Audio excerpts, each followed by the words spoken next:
In this video, I'm going to tell you about the explosion of skirmish-style war games within the market and whether it's a good idea.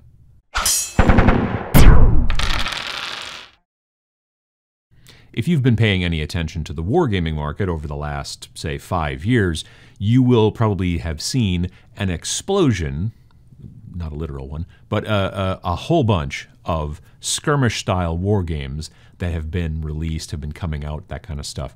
I did a video years and years ago about skirmish-style games and what they are.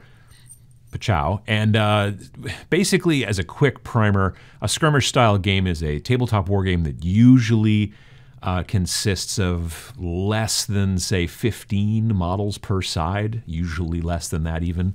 And it's much different, and it's kind of the antithesis to some degree of the army-style game, which in games like Warhammer 40,000 or Age of Sigmar, you can have, in some situations, dozens and dozens of models that make up your army, or sometimes even hundreds.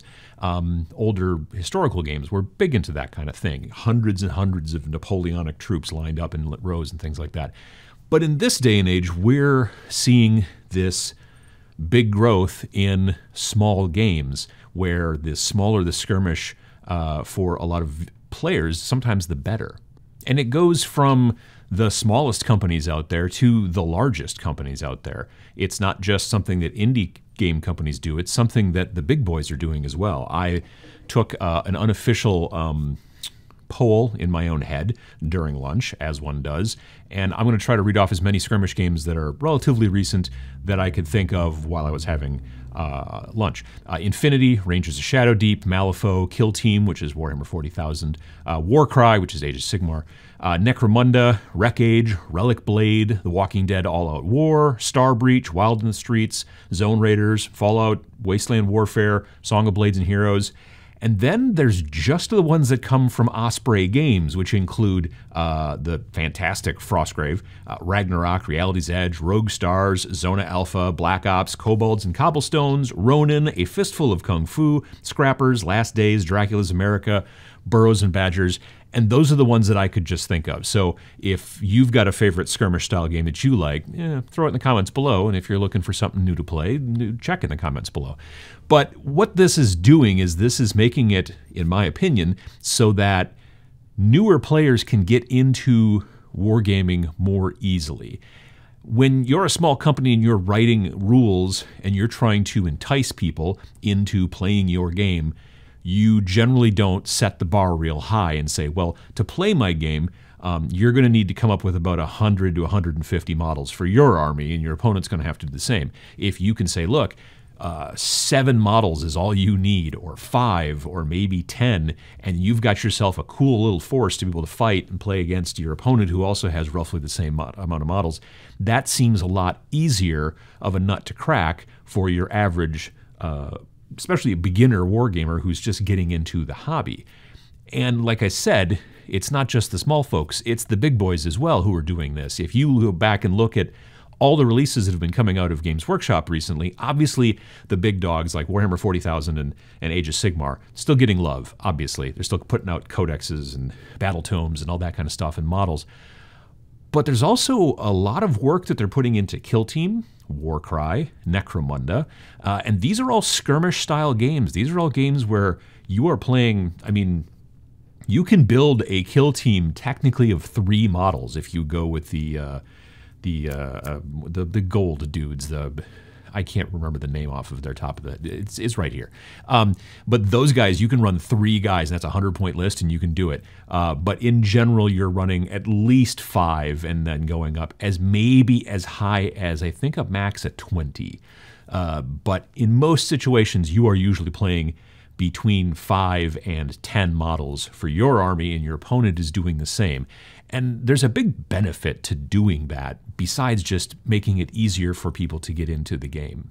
As a person who's already into wargaming, the reason that I love skirmish games is because it kind of serves my gaming ADD. It allows me to look at an army, let's say again for something like Kill Team, because I play a lot of Kill Team, and go, you know, I've always been interested in the idea behind the Grey Knights. I love I want to paint them. I want to just do silver and see what kind of cool stuff I can do with that. And I love like the different weapon loadouts and all that stuff. But I don't ever want to build an entire army of them for 40K. It's just not going to happen. But I can sit down and build 5 of them and make myself a kill team. And then I can decide after I'm done with that, painting silver is a lot of fun. Maybe I'll do some Necrons. And then after that, I'll decide, you know what? I'm tired of painting silver. I think I'm going to do some Tyranids. And it's a buffet style kind of meal as opposed to here's the thing that you're going to be eating for the rest of the night. It's a little bit of this and a little bit of that. I currently have 6 painted kill teams done. And I'm going to be adding a little bits and pieces here and there to some of those. But I have another 5 on deck. I've got Tyranids who are built and they're textured and they're primed. I've got Adeptus Mechanicus. They are built but not textured or primed. I've got Tau, built but not textured or primed. After that, I'm going to then do Orcs who are bought. And then the aforementioned Grey Knights, because again, I've never painted Grey Knights and I want to be able to give that a try. Not only is it a lower hill to climb, skirmish games, for people who are just getting into the hobby, it is also a lower hill to climb for people who have been in the hobby and want to do a little bit of this and a little bit of that. And I think that's a really smart idea because in the long run, these companies, they don't want to sell less models. But if I can buy a little bit of this and a little bit of that, eventually it equals buying almost like a whole army. And that still helps those companies' bottom line. Here's where the analogy sort of breaks down. The concept sometimes behind a buffet, yes, you get to check a little bit of this and a little bit of that, but frequently at the buffet you do have a tendency to gorge yourself because you're like, well, I paid like $18.95. So I'm just going to eat until I get $30 worth of food in me. Not everybody does that. Some people I might know do that. But it's not a great idea. In the situation, the companies that are out there making these games and they want that effect of the buffet style where you're trying all these different things, they want you to do that because, like I said, it helps their bottom line in that you eventually build an entire army's worth of stuff, although in many different factions. That's the way a lot of these games work. But that doesn't mean you have to. That also means you can dip your toe, which if you go back, say, about 5 years, again, within the biggest in the industry, Games Workshop, it was very difficult to dip your toe into wargaming. You pretty much had 2 choices. You had Warhammer 40,000, the sci-fi game, or you had Warhammer Fantasy Battles, which was obviously the fantasy game. To build a full-blown army for each of those so that you could start playing in like local events or at your local store and things like that was a huge hill to climb. It was both financially and in time a big deal.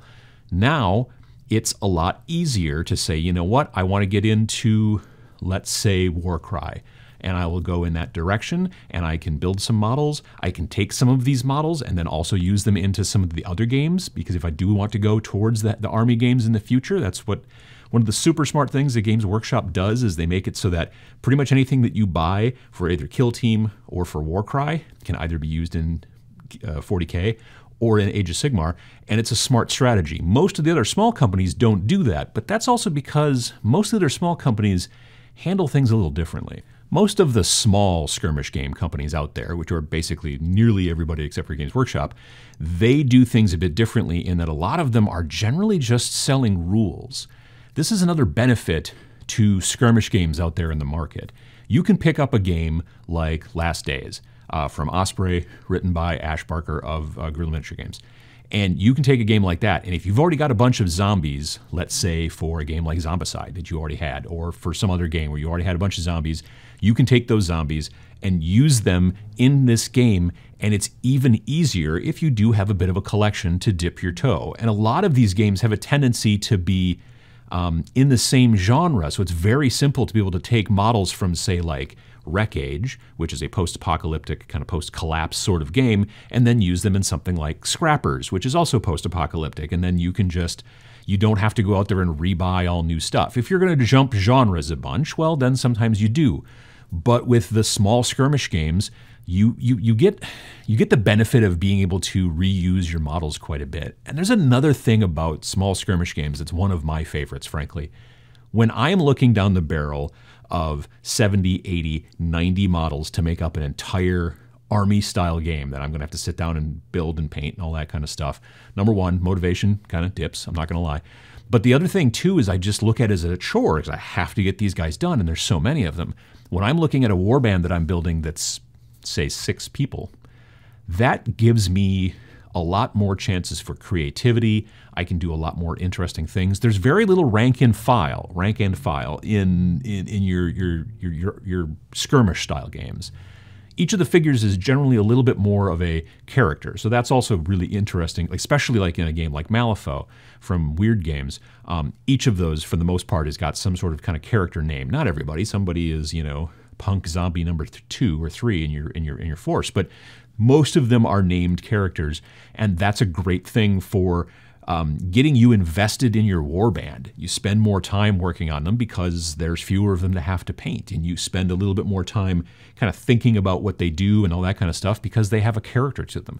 It's one of the big reasons why I love skirmish games, is because I love being able to work one model at a time when I'm playing on the board and not move squads or entire, you know, rank and file blocks and stuff like that. I love the fact that this guy can go over here and this guy can go over here, and they can maybe set up a crossfire and that kind of stuff. I think it feels a little bit more like a first-person shooter to me than more of the RTS style, the real-time strategy style of moving around big blocks of troops.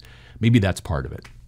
So is it good for the industry, all these skirmish games? I've heard people online, some of them, say that they don't think it's a good idea. They think it's bad for the industry. And I think it's sour grapes. I think it's people who are unhappy that there are more and more skirmish games being put out and fewer, to some degree, army-style games being put out. And I think the reason for that is because these businesses understand that to make money, they need to be able to get people in this day and age, 2020, to actually get into tabletop wargaming, and it's not particularly easy. So making it a much more simple, easy to do sort of a thing, as opposed to, well, here's the giant pile of miniatures that you're going to end up buying and building and painting, it really helps to entice people into the hobby. If you've got $40 for a Kill Team book and you've got about $50 to spend on some models, you can start playing Kill Team. Pachow.